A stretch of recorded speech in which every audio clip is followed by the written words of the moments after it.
What is good, everybody, and welcome to FPL Today Live. We're doing another stream during the daytime. I don't actually think I've switched my light on above my head. Never mind. It looks bright enough. So if you have issues with the face cam, then let me know. But it looks bright enough on my screen. First of all, what is everyone drinking? I'm just drinking some soda water and juice. So it's like orange and pineapple or something. And there's a hair on my glass, which is going to bug me unless I get it off. Anyway, so yeah, just some juice and soda water. So nothing special. It's during the day. I don't advertise drinking during the day unless it's a good brain fart. Just completely forgot what I was saying. Unless there's a good reason for it, like football's on. But in case any of you aren't fully aware of how my team is doing, we will bring my team up on the screen right now so you can get a look at it. Although that's the wrong camera. Now you're just seeing what I look at. So we'll change that. There we go. So, as you can see, not the smoothest start. But at the moment, if we go over to points, I've got 80 points. Average was 53. Gameweek rank 243,342nd. So that's not too bad. That's a decent start. It could have been better. Sanchez got swapped in for Mane. Townsend got swapped for Zaha. And Toussaint got swapped for Richarlison. So if I'd stuck with my team and not made changes from my final video, I would have probably been looking close to 100 points, and then if I put Wan-Bissaka on as well, instead of, say, potentially King or Aguero, then I would have really been laughing. But I'm pretty happy with the start as it is. In the Updates Writers League, I'm second. Streamers and Bloggers League, which I think is interesting for everyone to see. I'm 11th at the moment, just behind Jeff Holt, 2 points behind Jeff, 3 points behind Andy. Lee, I believe, is Lee from FPL Family. He is 87th, or has got 87 points, so he's doing really well. But I am the highest Wildcat. Brett is on 78, pipped in by 2. We then got Nimfria with 75 and Kurt with 62. So at least I'm the top Wildcat, which I'm happy about. Means when I get to stream with them guys, I can brag about it a little bit. Performers, defense absolutely came in for me. 15, 11, and 11. If I had Wan-Bissaka, that would have been another 12. Salah got 8. Captain's armband to 16. Bernardo Silva did well. I'm still hoping he stays in the side. But of course, De Bruyne is back. David Silva's just retired from international football. So who knows exactly what's going to happen there. And then as far as my team for next game week, it's looking pretty strong. We've got Fabianski against Bournemouth. The defence looks strong. Huddersfield, Crystal Palace and Brighton Hove Albion for Mendy, Robertson and Shaw. Midfield's pretty much going to stay the same. Townsend against Liverpool isn't ideal, of course. Maybe I'll bring in Wan-Bissaka for that, but I doubt it against Liverpool. I don't see a clean sheet happening again for Palace. And then the front three is going to stay the same. Probably not going to use a transfer. So that is what I'm looking at for game week 2. And I'm pretty happy. I'm pretty happy at the moment, which is good. It's always nice to be happy. We will have a look for who is in the chat. So we have already in the chat Anne O'Brien first in the chat. Good to see you. Charlie Sheehan. I almost said Charlie Streen. Nafel. That's going to be a struggle for me to say your name, but thanks for joining the stream. Michael Foley, Jed Rowlands, Shashank Bandari, Marshall Gully, Dave O, Owen J.H., TP Football Analysis in the chat. Asan's in the chat. Mohammed's in the chat. Pranav is in the chat. Loads of people in the chat. It's all kicking off really nice and early. So let's get into some questions. Also, check out the poll questions. Some polls there I think it would be good to answer. As far as Michael Foley, Sergio in or out? You've got to take the Sergio pick with a pinch of salt. You always know that there's the chance that he is going to be dropped by Pep. Jesus is a viable option for them. So unless they go to a 3-5-2, which would be very interesting if they did do that against Huddersfield, It's always going to be a worry about rotation there. I still think Sergio Aguero probably is going to start and then maybe get subbed off again. I just feel like Gabriel Jesus, there's no point in rushing him back in this early in the season, so I don't think Pep's going to do that. So I think Sergio will still start. As far as captaincy armband, because of that slight risk of rotation, I'm probably not going to put the captaincy armband on Sergio. For me, there's only really two options. I've seen polls which have the likes of Harry Kane, Benjamin Mendy. Who's the other one that I saw? Sadio Mane as well, who I don't have, so he's not an option for me, neither is Kane. But for me, it's still going to be Salah. This early in the season, I'm going to stick with Salah, the player with the high ownership. I'm going to stick him as my captain with the captaincy armband, and then hope he has a blinder against Palace. Now, Mane may very well come in game week 3. If he does, then the problem I have with having Mane is you're then going to wonder, do I put Salah as captain or do I put Mane as captain? And then if you get the wrong choice, you're just going to hate yourself a little bit inside. But for me, I always wanted to start the season like trying to cover my bases. Sadio Mane almost got in just because Liverpool start, and I just thought Liverpool have such a good start. He's had a good pre-season. But for me, Salah is the captaincy choice for the foreseeable future. I'm putting £13 million of my budget on him, so I'm going to put the captain's armband on him. I'm having faith that he's going to have a good season, and I'm having faith he's going to come in with some braces, maybe even some hat-tricks. So for me, Mohamed Salah is my choice. But as far as Sergio goes, I think he will still start in game week 2.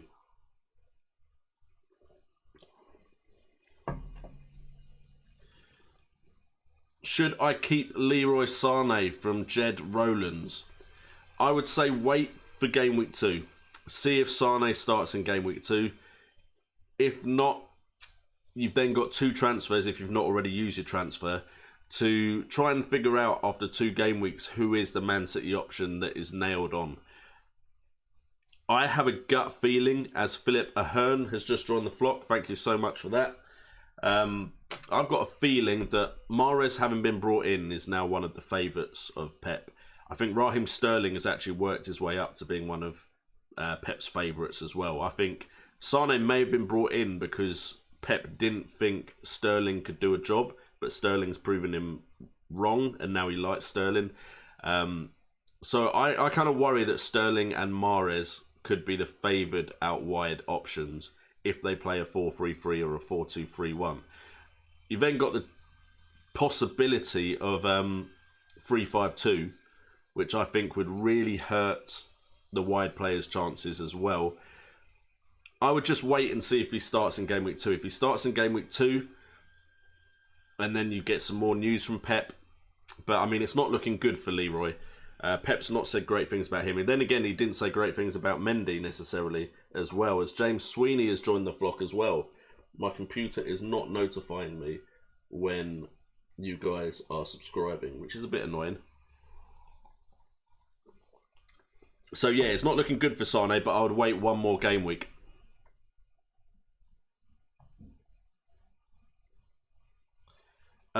Nub to Sharing Lepka.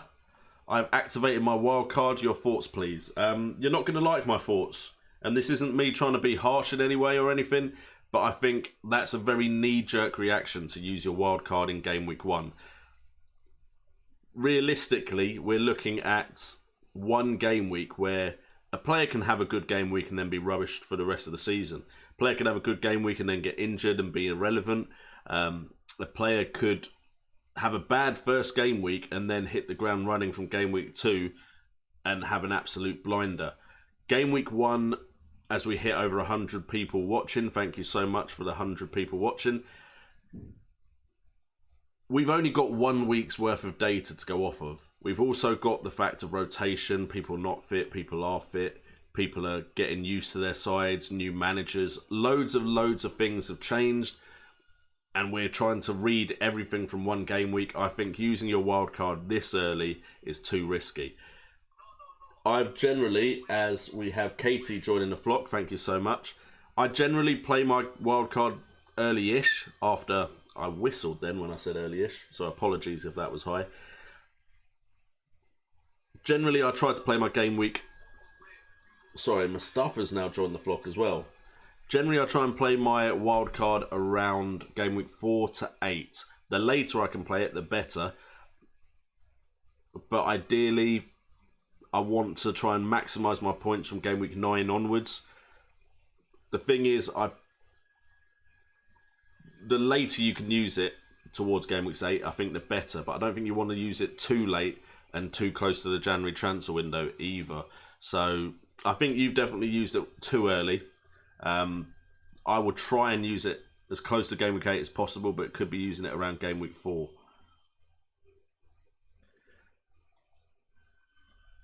Zaha or Peltier is an interesting question, Hassan, because defender and a striker, 7 million and 4 million. I'm always going to be saying Zaha, but it's all about your budget. Will KDB play? I feel like KDB may get rested and come on as a sub for 2 game weeks. And the reason I'm thinking this is because Mahrez did a great job over the weekend. Bernardo Silva did a great job over the weekend. They have Sane.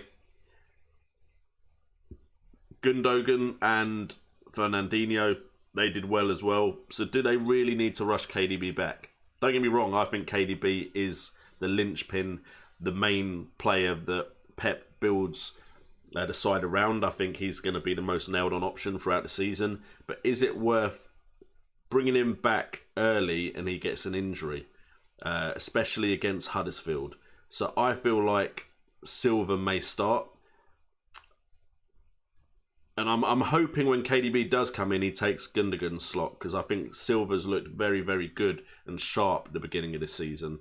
But I don't think KDB will necessarily start game week 2. If it had maybe been a tougher fixture, maybe KDB would have been brought in, but they managed to beat Arsenal without KDB. So I don't see the reason to rush Kevin De Bruyne back into the starting 11. We have an opinion on Manchester City's starting 11. I think it's an opinion anyway. Hassan says Sane, Sterling, KDB, Bernardo Silva starting 11. I just don't see Mahrez being brought for that much money and not at least being in contention for a starting. Anne O'Brien, opinion on Salah driving with phone affecting his performance on the pitch. Was he caught driving with his phone? I didn't know that. I was not aware of that at all. So I have no idea.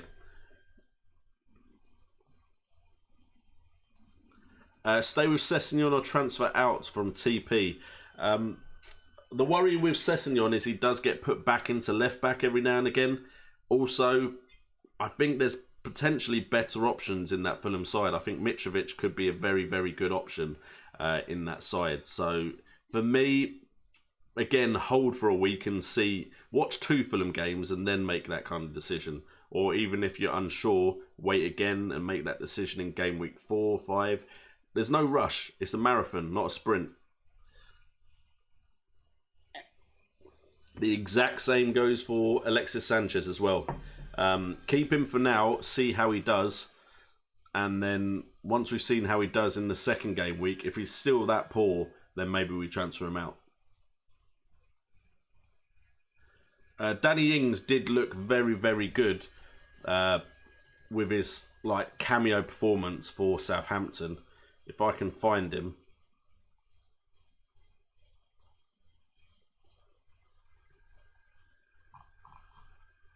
If we can have a look at Danny Ings' stats. They were interesting.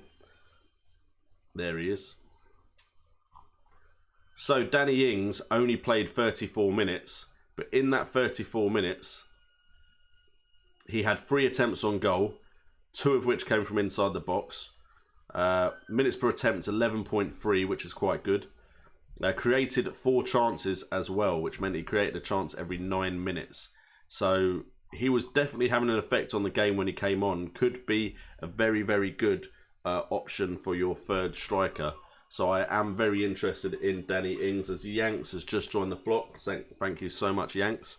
We're going very well today. Just for the record, if you haven't seen my tweet, we're almost at 7,100 subscribers right now. Literally this morning I woke up to 7,000 subscribers being hit, with incredible growth over the weekend. So thank you so much to all of you guys. As we have Jeremy Lawless also joining the flock. So yeah, the growth has continued even though pre-season is over, which is fantastic. Anyway, we're going to go to the bottom of the chat now because I'm aware that I often get way behind the chat and don't answer current questions. Anna O'Brien, I think I just spoke. I wasn't aware about Salah being on his phone. Oh. I'm confused. What is this Salah on phone? Anna O'Brien, explain. What is this about Salah being on his phone while he was on the pitch? I mean, if he was, maybe he got some news that maybe affected how he played. I have no idea. I completely missed that.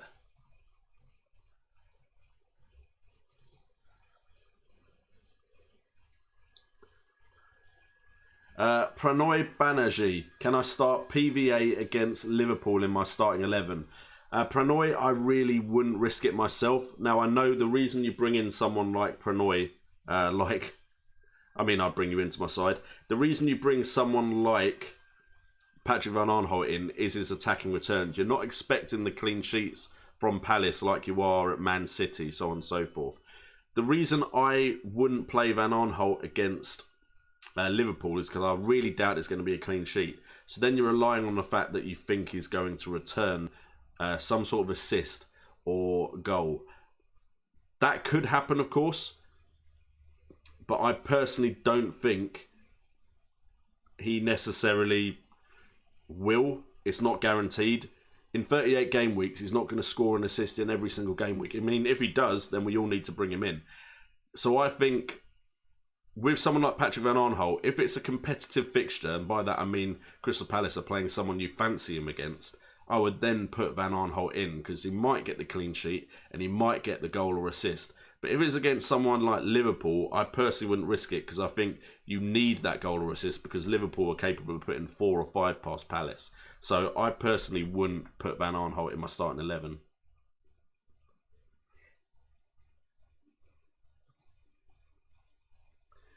Mason Emmett, I scored 80 points.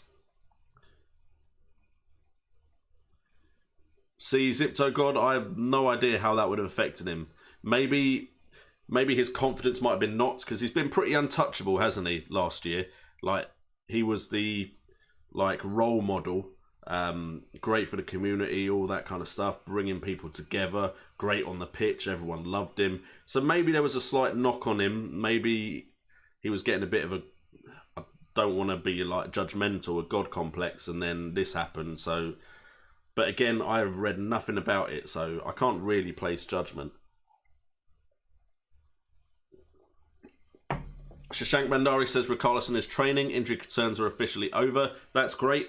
I'm not rushing to bring him in, purely because, again, I want to wait a game week.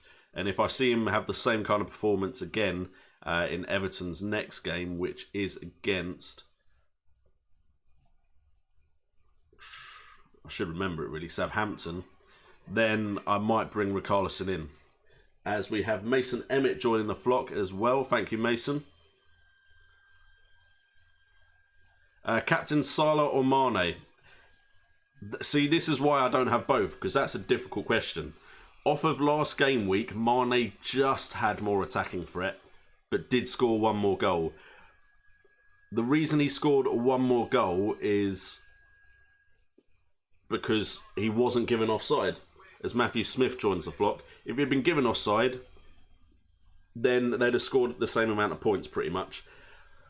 But attacking threat-wise, underlying stats, Mane just pipped Salah. Salah had a shot from outside the box. Mane had all of his shots from inside the box. They had the same amount of shots, and Salah was actually on target more, but of course, Mane's chances were deemed better chances overall. So just Mane had the better attacking threat, but it's a coin flip, really, with Salah and Mane. So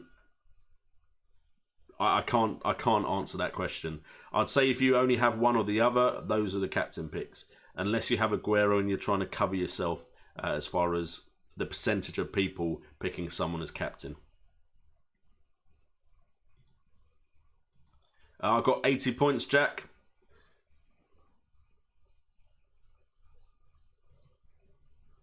Andy Oras, is Firmino worth the 9.5 in your opinion, considering Leicester play good football, maybe Vardy is better value? Firmino will get points this season. The reason I would not necessarily pick him is because I've got Salah. I know everything comes back to Salah when you ask me about Liverpool options. Vardy is probably going to be good value for money, as was Firmino last year. From the first game, Firmino looked like he was playing deeper than Mane and Salah. So you can have one of Liverpool's midfielders that you know are going to get points. And remember, midfielders score more for each goal than the strikers do. So if Firmino scores and Mane scores, Mane gets more points than Firmino does. So I would say potentially getting Vardy means you've covered your bases and you've also got the option of Leicester when they have good fixtures. And their football against Man United was promising.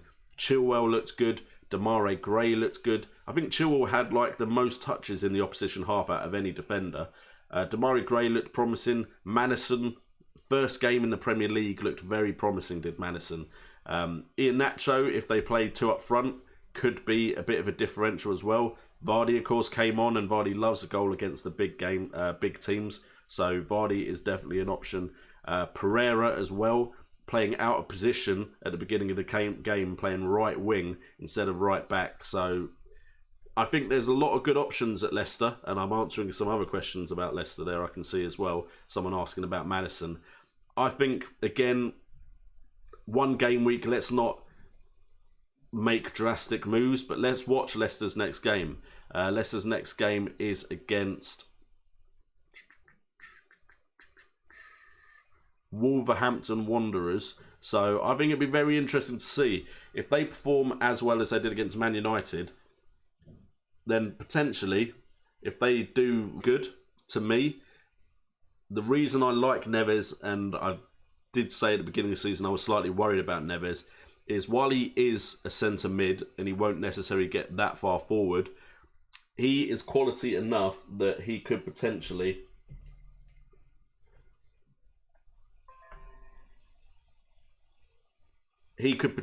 be... Sorry, I'm looking at my computer. Apparently we're disconnecting.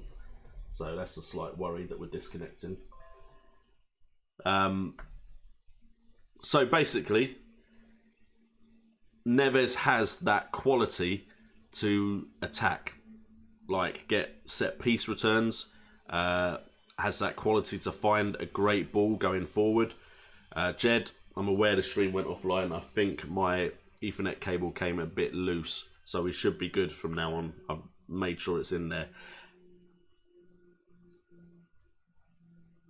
So yeah, I think I'm back online, so hopefully I am anyway. So Neves looks better to me than Jota for now, but it's one game week. Guys, one game week is not enough for us to decide if a player is good, if a player is not good. I need to see more to really, really make that kind of decision. So let's not jump to any conclusions, but for me, Neves looked better than Jota off of one game. Thoughts on Holebas? Initially, seeing his points, I was very, very interested in Holebas. I thought he could be a really promising player. He is always creating chances. He's got very good delivery from out wide. However, my issue with Holebas is I'm just not sure how often that will happen. Wolves were playing a side that they could get forward with. Will Holebas keep getting that far forward? The chances he actually created, while they were good chances, are they necessarily going to... Are they the best chances created by a defender this game week? If I go to distribution on defenders,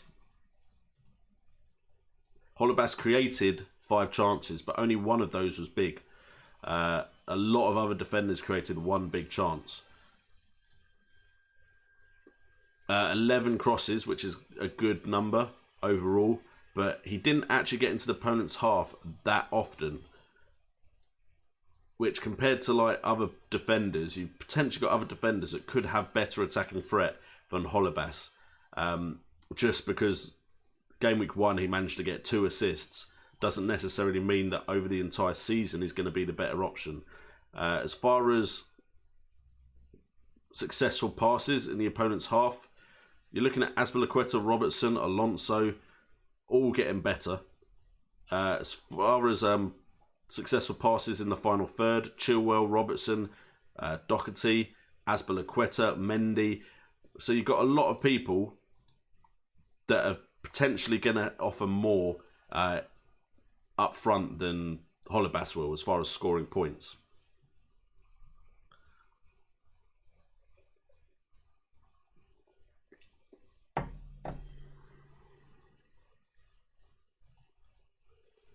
Luke Momo, Davis or Mendy for game week 2. I have Davis, but I'm not sure whether to trade him in for Mendy or not. As we get another subscriber, Deathlock, thank you so much for joining the stream. Davis is a great player, I think, for FPL, but I don't see any need to make a transfer. I think Mendy is also going to be a great option. He has Davis already, but I'm not sure whether to trade him for Mendy. I would wait on that. Again, 1 game week. Mendy looked very good and very, very advanced, don't get me wrong.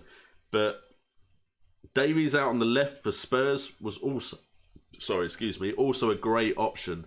So, again, if you really, your gut is telling you Mendy is the one to have, then yeah, go for Mendy. But I would just wait and see, because this game week, Davis could come out and get 2 assists as well. And then you'll be asking me the same question next week. We don't need to rush into any rash decisions. I mean, I want Richarlison back. I would have preferred Zaha to Toussaint because it allowed me to have Richarlison with my coverage. And then also it allowed me to have Mane instead of Sanchez. Now I could just react to what happened to my side and quickly change everything. But I'm not going to, because I know every game week is going to be slightly different. Sanchez could return game week 2. Everyone's looking at Sanchez going, he didn't play that well. Well, he did still get some points. Not as many as Mane, no. He did create some chances. He looked out of sorts, yes, but he's still got points. He still created some chances, and he could have a blinder in his next game. Notorious Nerd, Pep says he will kill Mendy if he keeps going out of position. Will he be less attacking now? It's potentially possible. But I think you get players that just, that's how they play. They go forward. I mean, while Marcus Alonso was definitely kind of reined in a bit in this new regime in the game against Huddersfield, he still got in the box and won a penalty. He wasn't going forward as much as he used to, but he can still potentially return points. Of course, Marcus Alonso has that set piece possibility. He's also decent from shooting from range. And he will every now and again get forward. As for Mendy, I think sometimes you just get players that they have that natural instinct to go forward. So I still think Mendy could be quite attacking, but yes, it may be reined in a little bit.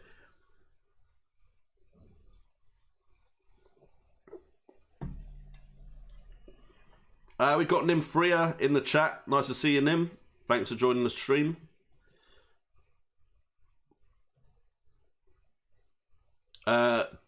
Devgang Relen, I definitely wouldn't pick Sanchez as captain. I had a big bit about who I was looking at as captain. I would say Salah is the safest option as captain. A lot of people are also going to pick Aguero, though. Start of the season, I'm not really looking for the differentials just yet, so I'm probably going to go Salah because I'm worried about rotation. JP43, keep Sanchez for 1 more game week. Just see how he does. The Blaster 110, I get my stats from Fantasy Football Scout, but there are other places you can get stats from as well. But that's where I get mine from.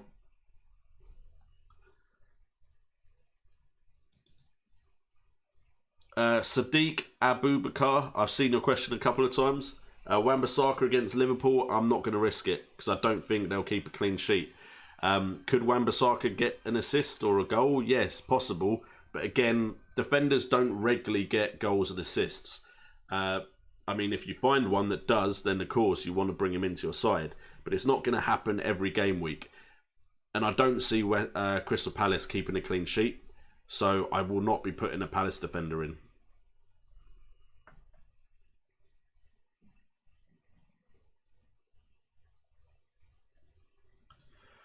Luke Momo, the question about Ali over Eriksen.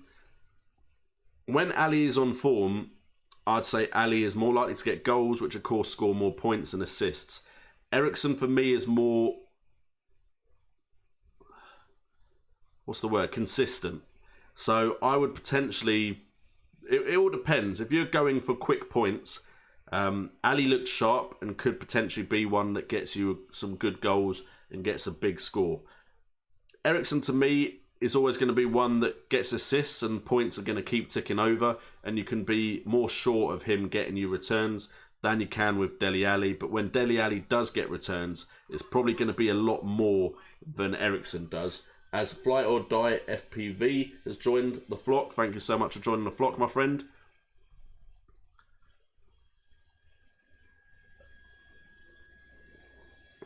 My thoughts on Richarlison, way to go.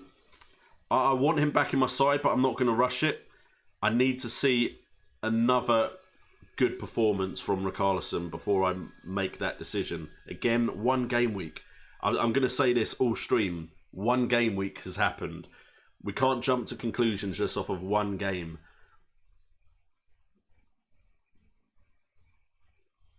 Like I said, Nim, don't worry about it. It's one game. Richarlison could have an awful game this weekend coming. Of course, he could have another great game, but it's only gone up 0.1. And to be honest, you can always bring Richarlison in for, if you've got 2 transfers, it's not going to be that hard to bring him in.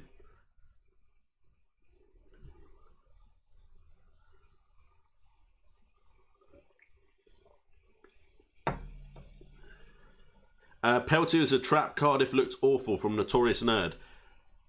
I'm really not bothered if Peltier does well or not, because he's never going to be in my starting 11. He is purely there because he's cheap, and he was always going to be on my bench. So, really, Peltier could be awful all season. Doesn't bother me.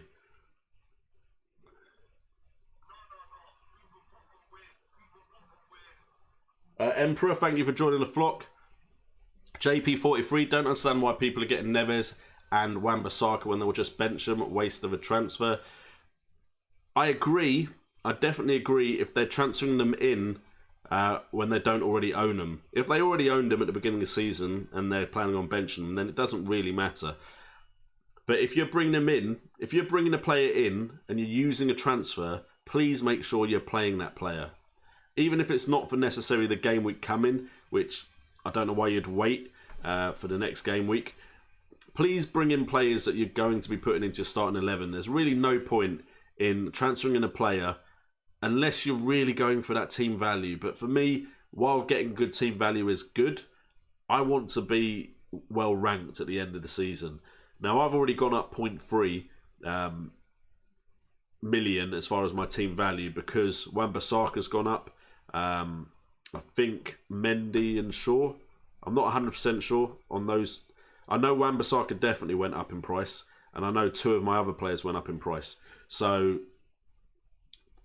I definitely think there's potential for you to just make transfers for the players that you want and in your gut you feel are going to do well, and they will go up in price. I had a gut feeling Wan-Bissaka would be a starter, and I knew if he was a starter at his price, he would go up a bit. Then there's other players I just like the look of. At certain values, they're going to go up quite well if they do well. So just bring in players you think are going to do well, and the ones that are cheaper will go up in price. The expensive ones will go up in price as well. But you're more likely to get a big rise from cheaper players.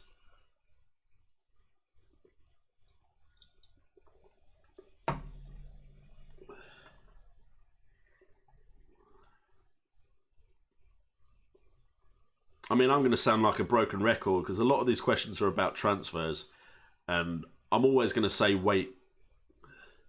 I'm always going to say wait a bit, wait for the next game week, and then make that decision. I saw a question about Lacazette. Don't know who it's from, but I saw the question. As far as Lacazette's concerned, I personally think that as wide men 19, there we go. Remembering my Roman numerals. Has joined the flock. Thank you so much for joining the flock. Lacazette I'm worried about now, and I'm glad I took him out. I was singing his praises because of pre-season before. But it looks to me like if Emery's going to be defensive, more defensive-minded against bigger opposition, then Aubameyang's going to lead the line with Lacazette not starting. Now, that could change, of course. But I think when you've got Mkhitaryan, Özil, Lacazette and Aubameyang, he's not going to play all four of them against big sides or games that he thinks are going to be competitive. Now, if he started to drop Özil or Mkhitaryan, then I think, yeah, okay, Lacazette would be a good option. But the fact that he started against City without Lacazette has me worrying about Lacazette. Now, personally, when Lacazette came on, I think Arsenal were a lot more threatening going forward. I think Özil dropped behind them as well, and I think that position's probably better for someone like Özil than playing out wide, although, to be honest, Özil always worries me as a player that will just randomly go missing and then randomly have a really good game week. I think Lacazette is one to keep an eye on, but to avoid for now, because I just really worry that he won't be starting games. Ricardo Pagan, a Patreon. And by the way, Ricardo, go to the Patreon website and you should be able to join the Discord where I am answering people's questions now. We've got a couple people in there. So Ricardo, join the Discord. I also give you a lot of chance to ask questions before I go live so I can do some research on them and then answer that question at the beginning of the stream. So yeah, go to Patreon and check out that link, Ricardo. And if anyone else wants to check it out, feel free. We've got some new patrons, which are much appreciated. Just a way of supporting the channel. But just coming in and watching is supporting it as well. But Ricardo Pagan's question is, I have Bednarek. I thought he was a starter. What's another good 4 million defender? I have Wan-Bissaka. The one I like the look of the most is, and to be honest, if they're going to be on the bench, it doesn't matter, but it's not Peltier, although that's the one I've got, is Ryan Bennett from Wolves. He played some good balls forward. There is a chance that he gets dropped. He's still not 100% nailed on, but I really like the look of Ryan Bennett in that game. Now, the worry is, of course, Wolves played 10 men and couldn't go and win the game. But it was their first game in the Premier League. I like the look of Bennett enough that at the end of the day, he's probably going to be on my bench anyway. I would go for Ryan Bennett.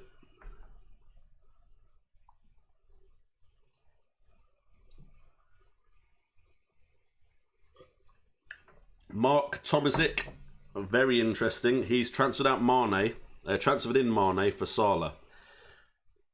Budget-wise, that's going to do you a whole world of favours. The issue is now, if Salah has a great game week and Mane doesn't produce returns, your rank is going to drop considerably. Just because of his ownership alone. See you later, FPL Centre. Thanks for joining the stream.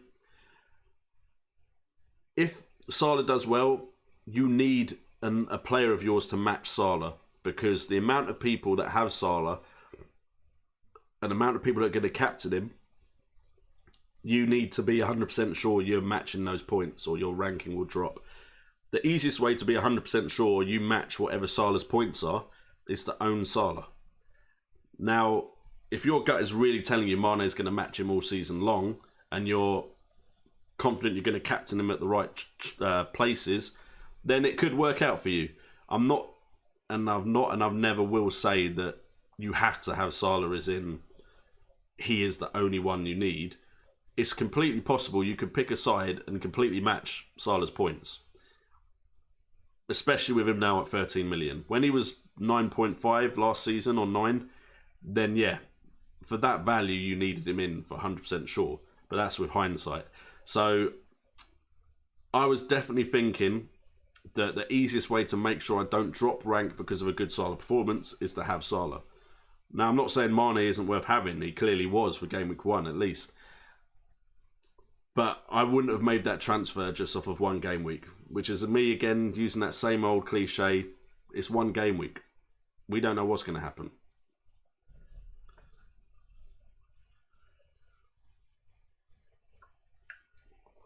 Adam Traore at 5.5 potential bargain. I think he could be.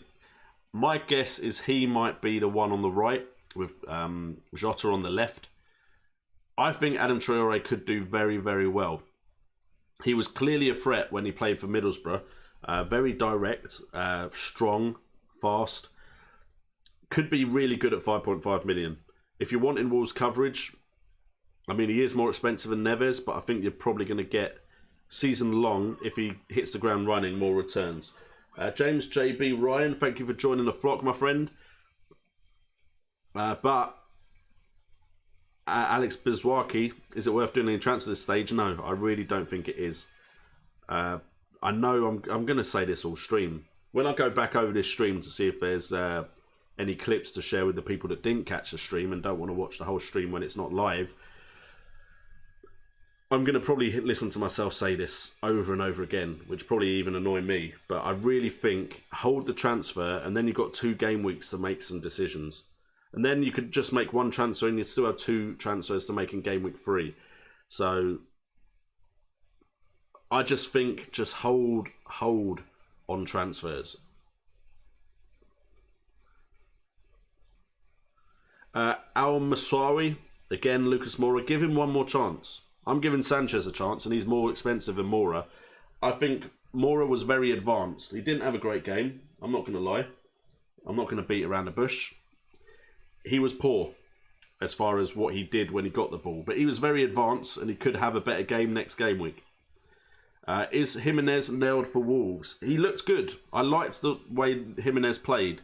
I think once Neves and Moutinho realise that he's often looking to run behind, you could see some good goals from Jimenez. That's just my gut instinct off of 1 game, but he looked good. I wouldn't say necessarily you have to bring him in now, but he definitely looked decent.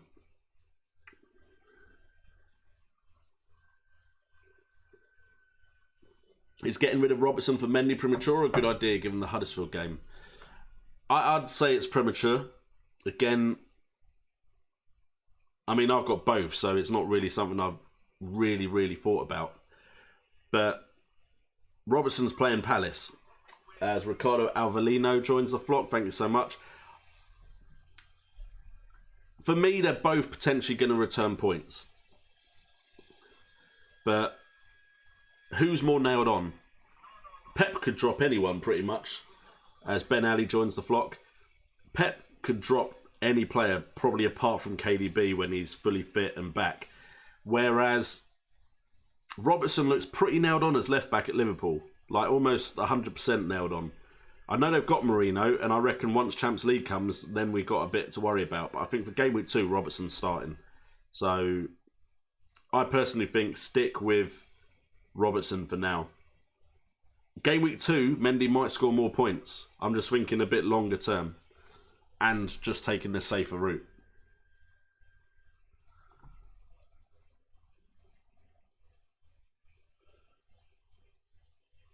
Put in Pereira instead of Bernardo Silva and your goalkeeper for Edison. Again, Slom05 YouTube.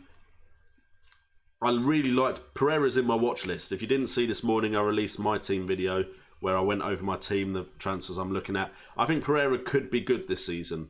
There's slight worry that he could move to Italy. Italy can still buy players from the Premier League, and there are Italian clubs interested. But it was 1 game. And Bernardo Silva, I just really like the look of and has done well over pre-season. Roberto Pereira also has done very well. And I'm going to keep my eye on him. I'm not making that transfer right now, though. And as for Edison, I want 3 Man City players out on the field. Because they've got a ridiculous set of fixtures. As Carl Newton joins the flock, thank you so much. The fixtures for Man City from game week 2 to 6, Huddersfield, Wolves, Newcastle, Fulham, Cardiff.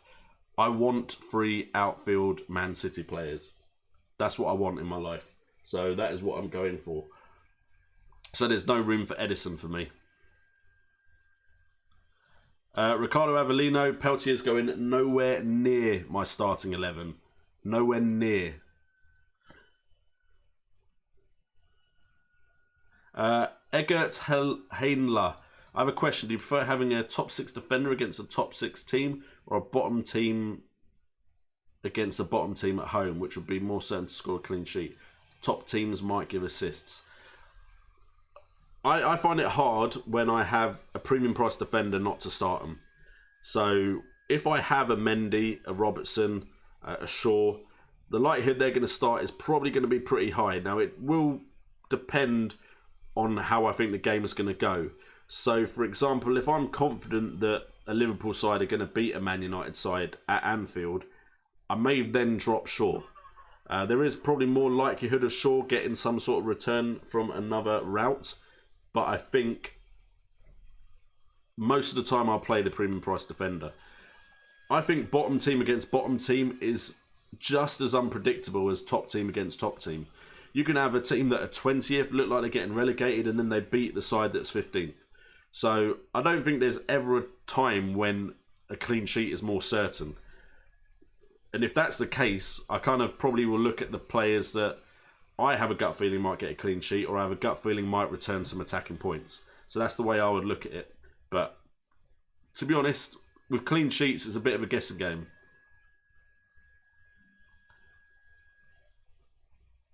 Benga Sofalu, I did speak about Maddison earlier, and I spoke about Leicester. I really liked how Maddison played against Man United. I want to see more games from him before I really jump on that, but Maddison did definitely look good. John Narty, I was preaching John Narty about 3-5-2 and having 5 men in midfield, and then I went back to 3-4-3. I think last year was probably the first year where there really wasn't a striker, a premium price striker that was a must-have because of Salah. I just get the feeling that Aguero or Kane may step up this season, and Aubameyang potentially. But I don't know. I went with 3, I think, up front because I wanted Everton coverage, I wanted Bournemouth coverage, and I wanted Palace coverage. And to me, King looked like the best option to cover Bournemouth. And then as far as Everton and Palace, it was either Zaha and Richarlison or Toussaint and Townsend. I didn't see a Crystal Palace midfielder and an Everton midfielder. I suppose I could have gone Townsend and Richarlison and then just gone 2 up front. But I don't know. It's something I will look at, and I will probably be a lot more open to changing to that. But I don't think 4-5-1 is what I'd go for. I think 3-5-2 potentially. I don't think Wan-Bissaka is always going to return these kind of points, but I do think Wan-Bissaka is going to be someone I consider when they're not playing a club like Liverpool.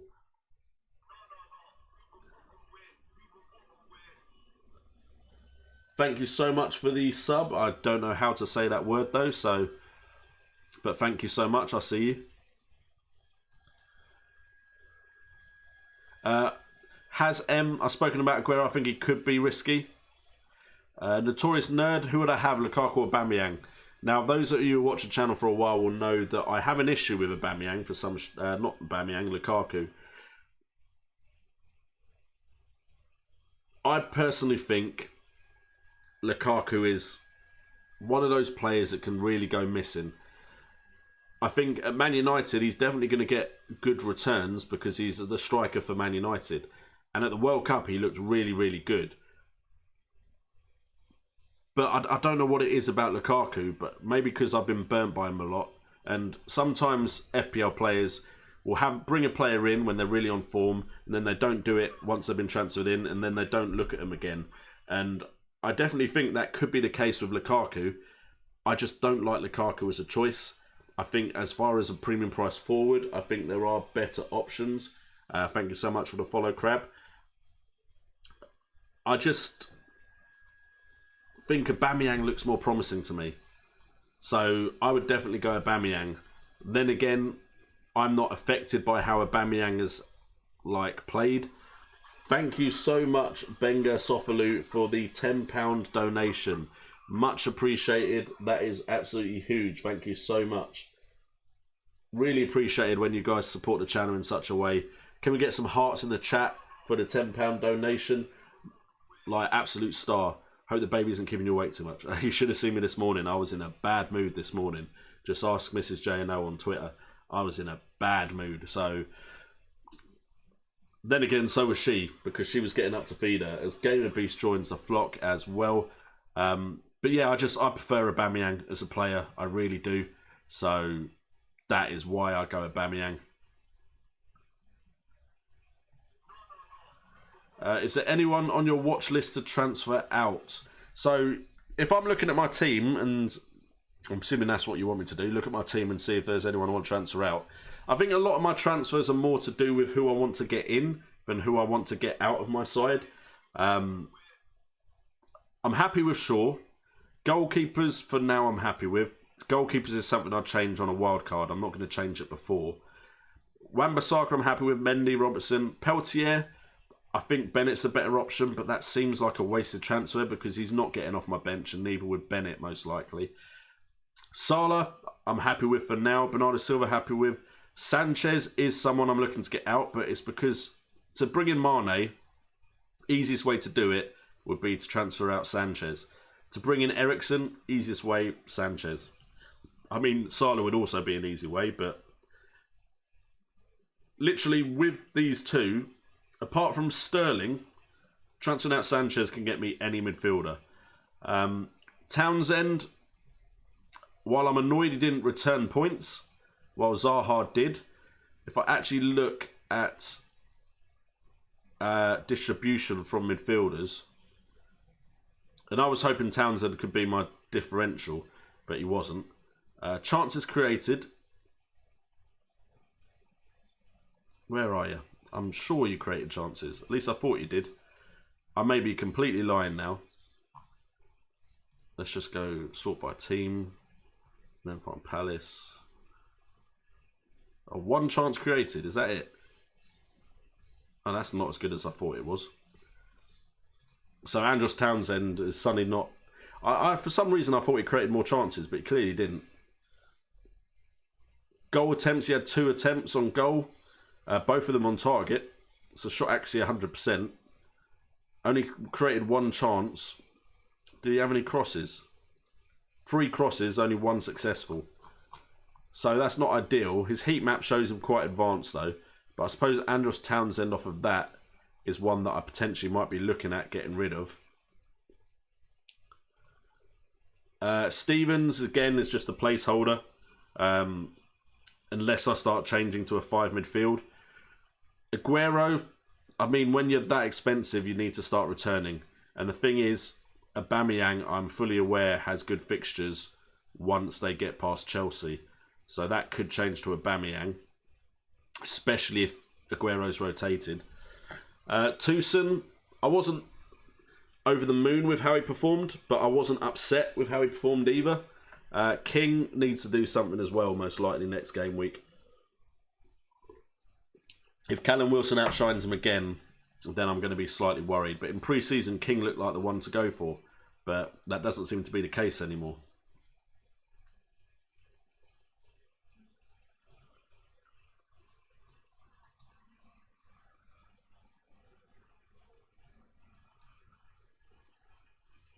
What do I think of Burnley defenders? Burnley defenders are good. They are good for bonus points as well. Burnley are good for low-scoring games. I worry once the Europa League starts how strong Burnley will be, though. That's my main worry with Burnley.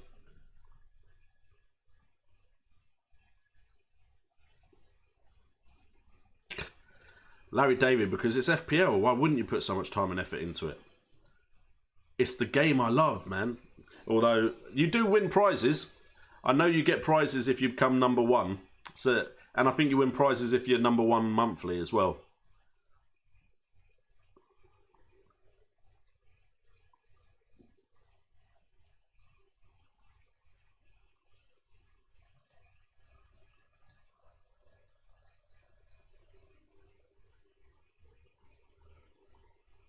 Benjamin Miscas, when do I use my chips? I mean, I've covered this before, but for me, chips are most useful near the end game, in like game week 30 onwards. You've got wildcard, of course, which you have to use before December, and then another wildcard. But if you use your wildcard around the double game weeks, you can then build a side that is optimal for teams that have double game week fixtures, which mean your team has more chance to get points. You can then also use bench boost, which means you have 15 players potentially playing twice. You can also use free hit for a blank game week, which is my favoured strategy for that. You basically go and take a game week that teams aren't playing in, and you get to pick a side for that game week, and then it reverts back to the side before you pick that side. So I think free hit is very useful. And then, of course, you have triple captain. Again, if you can use that when a player's playing twice, they've got more chance of scoring points. So that is generally how I use my chips. Will Brown, do I keep Sané or not? Again, wait one game week. I know the urge is, because they've not done well in game week 1, and you may not have had a great start, you're like, I want to make a change now. But it's one game. Sané may have had a reason for being not in the side. I'm worried about Sané, don't get me wrong. I'm not saying I think Sané's nailed on in that side. I just think Sané is a great player. Pep was one of the reasons he came to the club. He could potentially start against Huddersfield. There's rotation, yes. We don't know for sure who is 100% nailed on. Now, my opinion, and this is just my opinion, is I think Mahrez has been brought in, and I think Sterling has played his way into Pep's first team 11. I worry that Sané may not be a starter. And I've said this before, Germany didn't pick him. Pep said bad stuff about him. Yes, this may be something like none of us are seeing, because a lot of us in the community think Sané's a great player. But there's obviously something about him that is making managers either talk about him bad or not take him to the World Cup. So I do worry about Sané, but please just wait one more game week and then start making your decisions, because then we're more likely to have a better picture of things after 2 game weeks than we are with 1.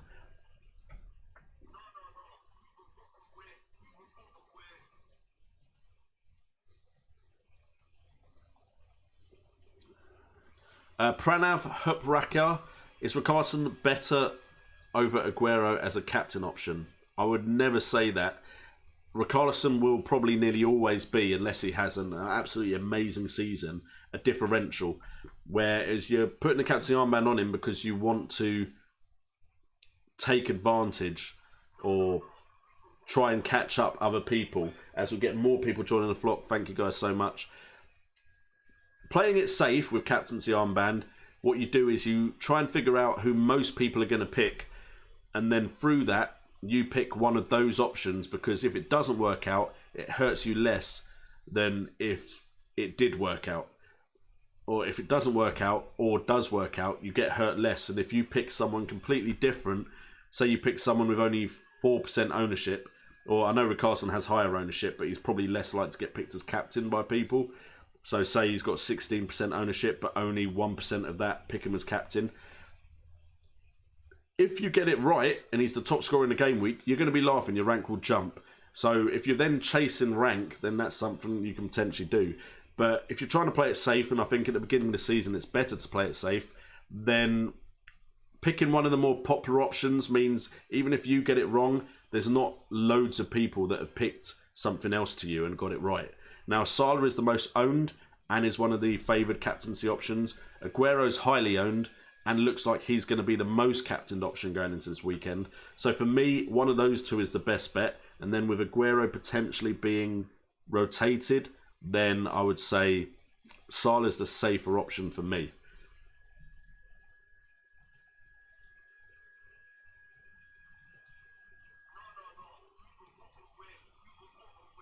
Exactly, Ricardo Pagan. I love that statement there. You're the manager of your team. If you want to make a transfer, do so. If it works, brag about it next week in the stream.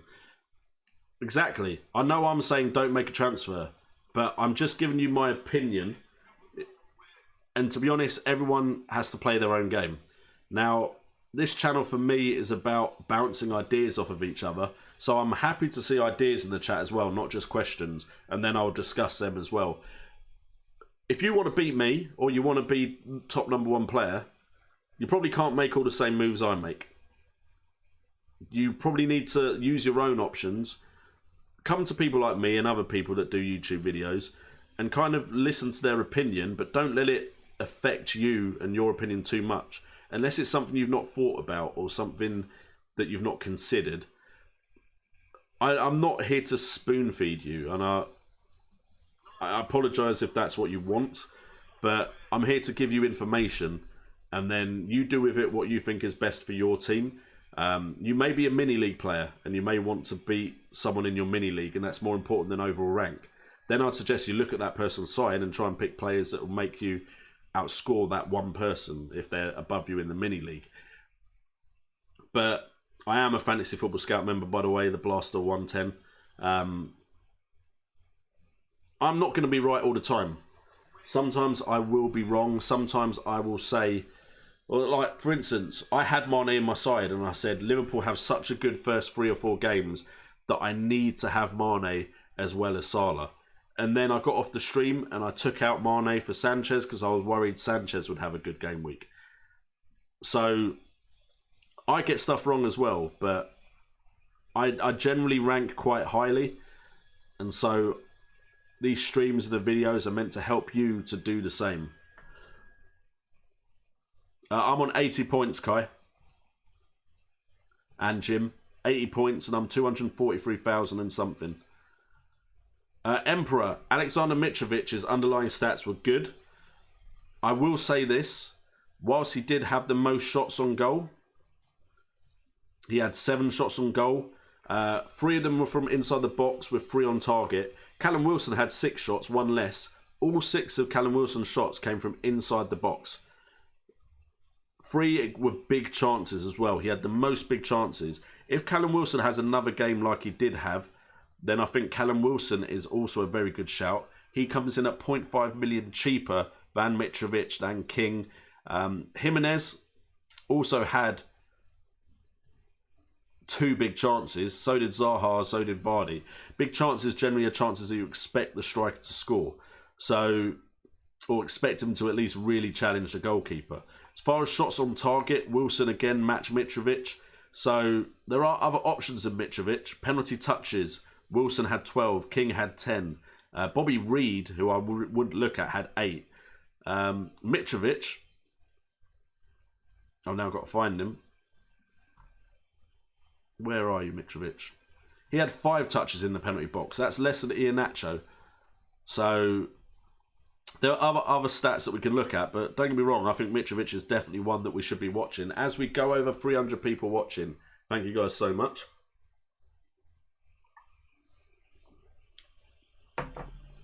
I can't say the player's name. Is it Gunduzu? Really not good at saying foreigners' names. I'll have to ask Nim in the next stream. How much is he? 4.5. Yeah, why not? I mean, it's 1 game week he's played in, so I'd wait and see if he keeps getting starts. If he does keep getting starts, I don't see why not. If he's just going to sit on your bench, there's no problem with that happening. I agree, Ricardo Pagan. He could have at least had another assist with that ball he played to Lukaku. Really thought Lukaku was going to score that as well.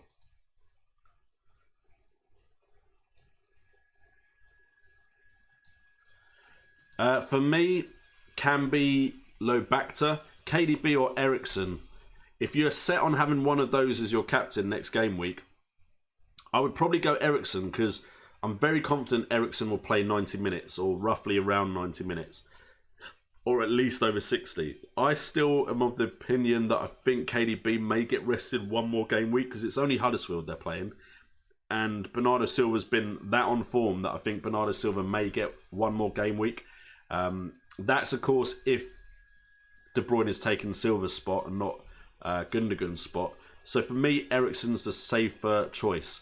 That's not to say KDB won't start and won't score loads. But I just think, for me, I'd go Eriksen.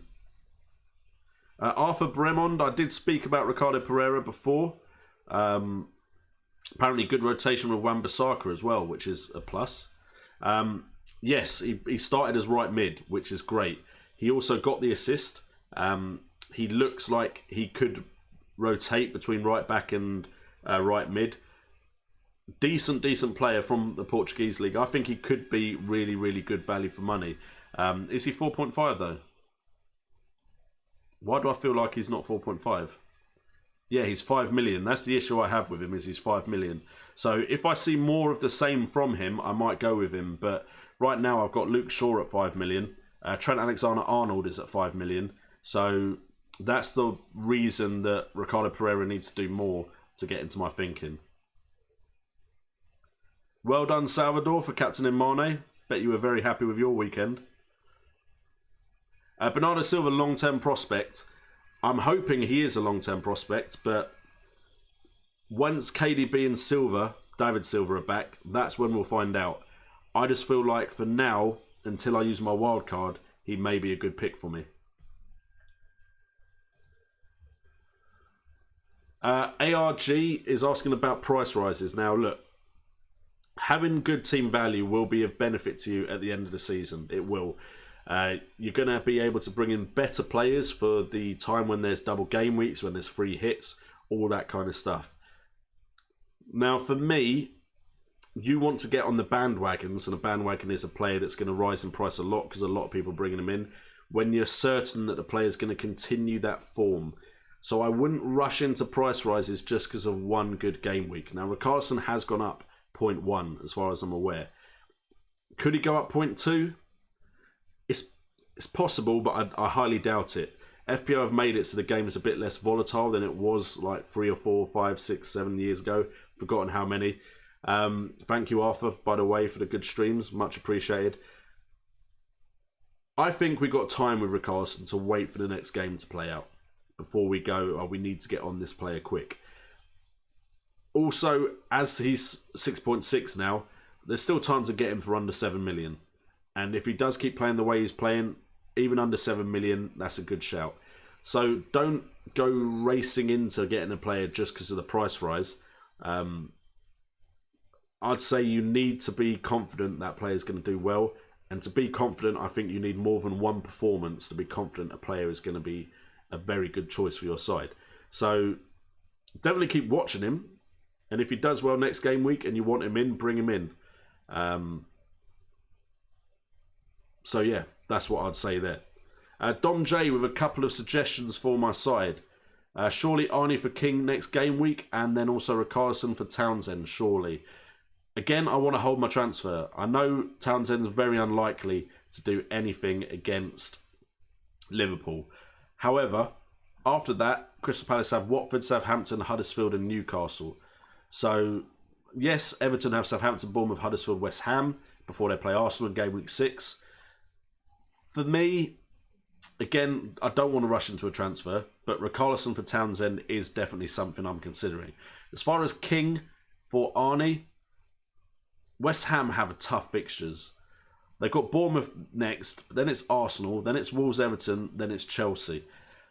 For me, Bournemouth just have better fixtures until game week 4. So, and then after Chelsea, they've got decent fixtures after that as well, although Leicester, Burnley, they may struggle against. For me, Arnie is going to be a possibility after game week 6 when I play my wild card. If I add a few more game weeks, where do West Ham appear on the fixtures? I mean, they've got Man United in game week 7, then Brighton Hove Albion in game week 8. And then Tottenham in game week 9. So it may be for me that I don't look at West Ham players until game week 10. Now for me also, they've changed a lot of their players, and I don't like jumping on a team when they've changed a lot of their players.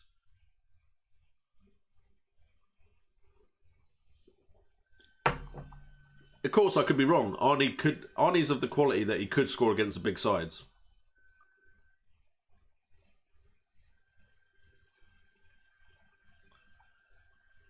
Exactly, Dom J. Be flexible with your wildcard, though. Don't force it. If you have no reason to play it, don't play it.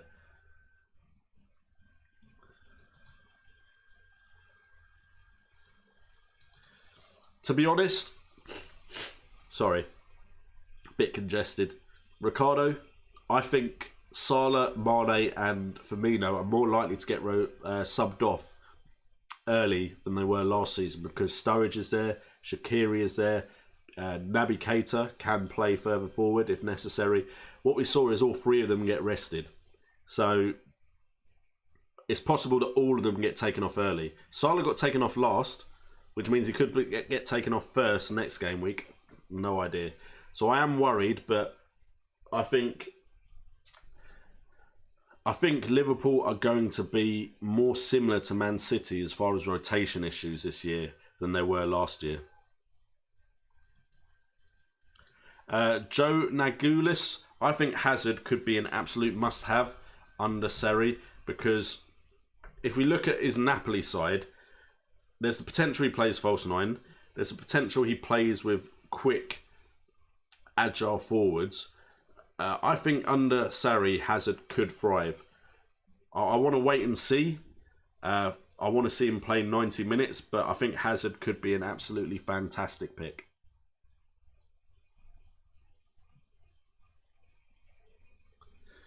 Best time to play the wildcard. 1 is when you need to, Rohan. But 2, generally the top players have played it by game week 6, 7, 8.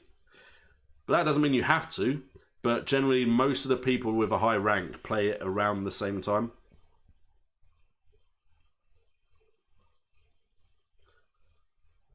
Arthur Bramond, I am aware of Watford's fixtures. Thing is, for 2 game weeks they're good. Then yes, 2 game weeks bad. But then after that, game week 6 onwards, they have Arsenal in game week 7. But otherwise they've got Fulham, Bournemouth, Wolves, Huddersfield, Newcastle, Southampton. Now, this could just be a difference in the way I play, because I get this quite a lot. I suggest the player and people go, but they've got horrible fixtures. I don't look at just like 2, 3, 4 game weeks. I look at like the run of 5, 6, 7, 8 game weeks. Because there's going to be game weeks when these cheaper players you are bringing into your side aren't necessarily going to do anything because they're playing against a big side, or they just get subbed off early because of the way a fixture's going. I think when you bring in a premium price player at one of the best clubs in the country, you're planning on playing them all week, every game week. If you're bringing in someone like Pereira, 1, you're bringing him in because he's a cheaper player that could score you points. And 2, you don't want to be like transfer after transfer after transfer. I want to be able to save a transfer if I've got nothing to change. And I want to be able to use the transfer if it's an absolute must. Say I hear on Friday that someone's injured. I want to be able to use the transfer to transfer them out. Whereas if I plan to just like, okay, Roberto Pereira, 2 good game weeks, then it's 2 bad ones. So I'll bring him in, then I'll transfer him out, and then I'll bring him back again. For me, that's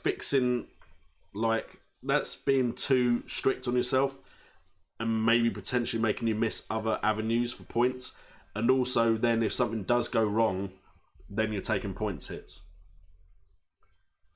Chris Allen, I wish we could stop it, mate. I live very close to London, but it's just bad anywhere it happens. It's ridiculous what some people will do.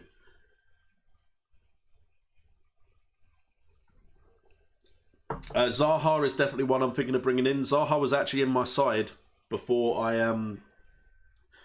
when I was streaming on Friday before the deadline. So yeah, Zaha's definitely one I'm considering.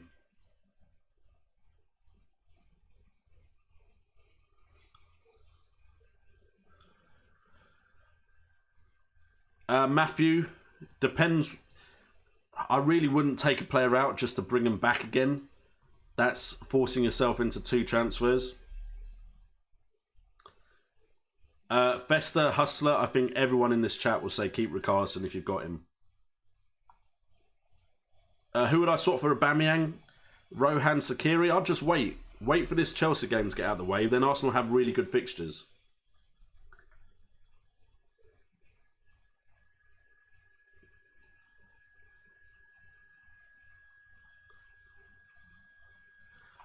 Marco Gligorowski, Ramsey. Against Man City, they played Ramsey quite advanced, which was very, very interesting. The worry I have is when they play weaker sides, will Ramsey be dropped deeper? Now, to me, Ramsey's a player that can score from deeper anyway, so I definitely do like Ramsey for his fixtures after they get past this Chelsea game. Now, I think against weaker opposition, Lacazette and Aubameyang will start. unless for some reason there's Champions League to think about. Or it's Europa League? Yeah, Arsenal didn't get top 4. So I personally think we could see... thanks Clips HD for joining the flock. I think Ramsey could be a great option. Do I think he's going to play in that same position? I think probably not. I think once they're playing weaker opposition, Özil might play behind Mkhitaryan, Aubameyang and Lacazette. But still, Ramsey's a good option with the fixtures coming up soon.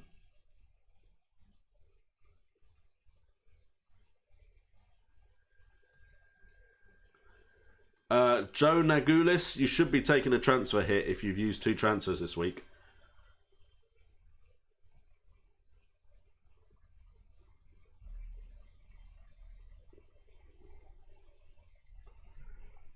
To be honest, Arthur, seasons before, 3-4-3 was the most popular. But last season, 3-5-2 would have probably been the best value for money to get points. And to be honest, it could be the same this year. If you think a lot of sides are playing with 1 up front. And so you've got a lot of attacking midfielders behind strikers. Behind 1 striker. Thoughts on Morata? I wasn't particularly impressed with Morata, but it was against... 1, he played against Man City, but 2 against Huddersfield, you'd maybe expect him to do better. I just think he's really had a confidence knock, so I wouldn't go near him until I see something change.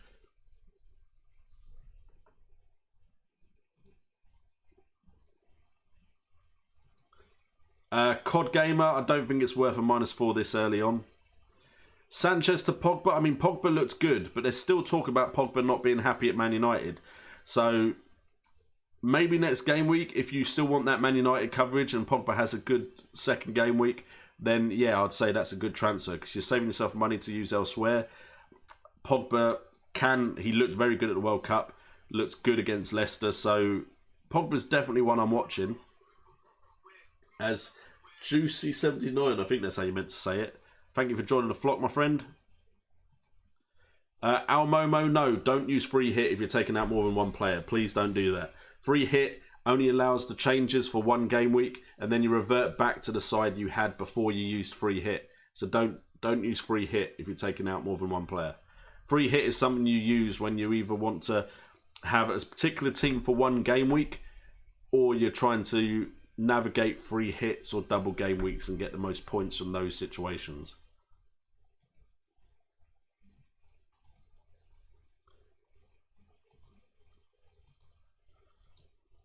I'm sorry, Josh, if I'm not hiding it that well. Should I transfer out Jota for Richarlison? That's definitely something you can do. I mean, Richarlison's now more expensive, so if you don't have any money in your bank, you're going to have to take a points hit to make that transfer this game week. I'd say wait till next game week and then potentially do it. Bullets cap. I don't know where you got Sanchez is essential. Mane looked better in Game Week 1. He definitely did. There's no denying that at all.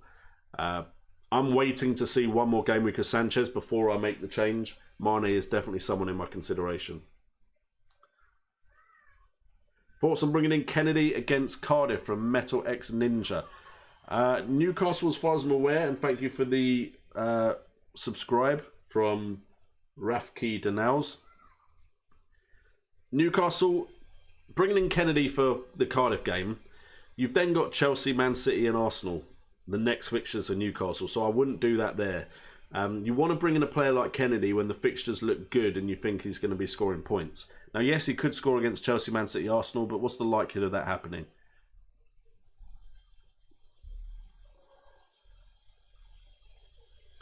Summit, I did talk about Jesus and Aguero. I personally think Aguero might still start just because there's no rush to bring some of these players back from the World Cup, and I think Aguero looks sharpest. But it's either way.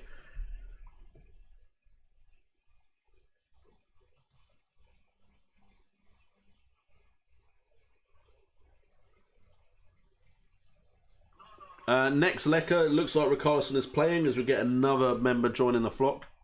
Do I think Alexis will get points? He got points last game week, so it's definitely possible. See you later, Nim. Arnautovic or Zaha? Right now, Zaha for the fixtures. I know Palace have Liverpool next, but after that, their fixture list is pretty good.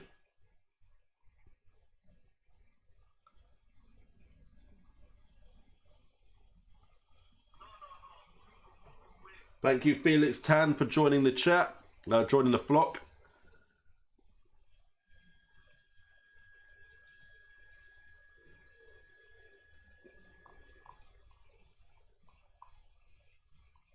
I mean, I feel like doing a wrap-up because a lot of these questions are getting asked again. I mean, let's try and wrap it up quickly, going through some of these. Would you trust Jota? It's one game week, so I'm not sure yet. I want to see him play more. Keep Bernardo Silva. I don't see why not. He had a good game recently. Could still start. If we see news that he's not starting, that's when we'd look at transferring him out. Salah and Mane as captain. The problem is if you have both of them, that's always going to be a difficult choice. One game week, one will score more. One game week, the other will score more. Mane had slightly better goal threat against West Ham. That doesn't mean it's going to be the same against Palace. Eriksen, Mane, KDB or Hazard. For me right now, Mane is the safest option out of those four. KDB could get rested one more game. Hazard could get rested one more game. Is there a rush bringing them back necessarily? Although I suppose Hazard against Arsenal, they might try and rush him back for that. Eriksen's pretty safe way into the Spurs side, but Mane is the one that looks like he's most likely to score points for me. Stick with Pickford for set and forget or switch. I don't see anything wrong with sticking with Pickford because, I mean, Stekelenburg is his understudy at 4 million, so that's 9 million of your budget. I don't personally think Everton will be that good defensively, though. So it's up to you. He could get save points, which make up for it, but I don't think he's going to get that many clean sheets this season. Any other thing I can just quickly wrap up again? Aguero captain. I worry about rotation, but Aguero and Salah for me are the two safest captaincy options. For me, Salah's the one I'm going to go for. Pedro or Willian. I think Willian's a safer bet to stay in that Chelsea side when Hazard comes back. Aubameyang I like the look of after this game week.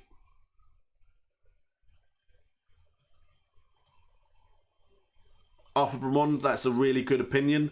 Right now, I'd say Salah, Mane, Sterling. Those are the three that I'm like, those would be really good to own and potentially a better than owning a premium price striker. Thank you, Philip, for joining the flock. Who am I captaining? It's going to most likely be Salah. Luke Bowers. Is Holebas a good cheap option? Potentially. Again, wait a game week or two. There were defenders around the same price bracket that actually played more advanced and got more touches in the final third. But Holebas's delivery is very, very good.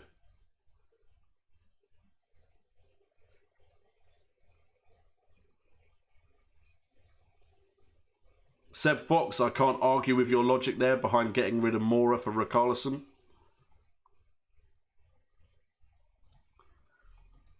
Mini wildcard game week 3 free transfers. I would try not to take hits this early because hits will add up, and then at the end of the season, if you actually looked at your hits, potentially that could be like 60 points that you could have had. But if you really think it's necessary, then I wouldn't be against taking a hit. Shaw or Tarkowski? Right now, I'd say Shaw, just for the potential of attacking returns, but Shaw is not as nailed on as Tarkowski, in my opinion. Thoughts on Kovacic? I really don't know too much about him until he plays. I personally think he'll probably be him, Kante, and Jorginho, and I think Kovacic may be the most advanced, potentially. Thoughts on Van Aanholt? Very attacking left back. Not great for games against big clubs, but is going to get some attacking returns. I just don't think he'll get enough clean sheets for me to necessarily have him unless he's got a bunch of good fixtures in a row, which is coming soon, but I've got Wan-Bissaka, so... Keep Eriksen, I don't see any reason to get rid of him this early. Thoughts on Jota? He didn't look as good as Neves, but it's only one game week. Chelsea defenders, I think once they're past Arsenal, you could potentially be getting some points there. I want to wait and see on this Seri side against some good opposition to see how they play. Daniel Cannon, I swapped Bailly and Mata for Pereira and Mendy before price rises. I think that was a bit of a drastic move. Don't worry too much about price rises.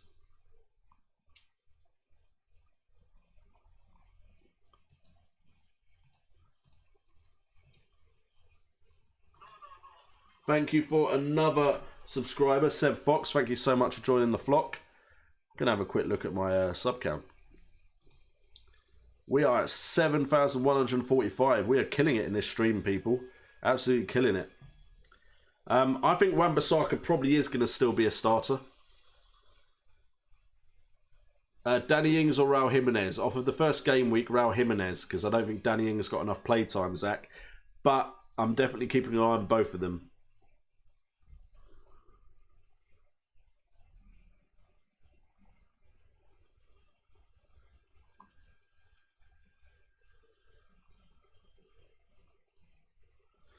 Joe Nagulis, if you've got a free wildcard and you had to use it this round, what changes would you make? I'd probably bring in Mane. I'd probably also bring in Richarlison. And I'd probably potentially even take King, put a cheaper striker in for King, and then boost my midfield, potentially. But I think Townsend would go. But again, if it was a free wildcard and I had to use it this round, there's a possibility I just wouldn't use it.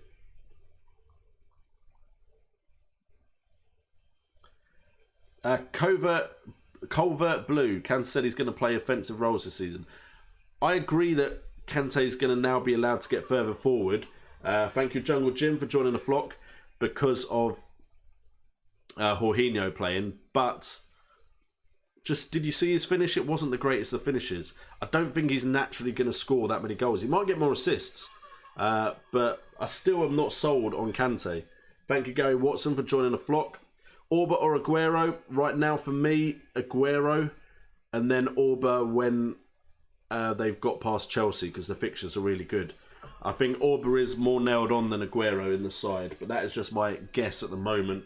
As Max joins the flock as well. Thank you so much. As for Seamus Coleman, again, I'm not sold on Everton's defence. I'm not sold on them.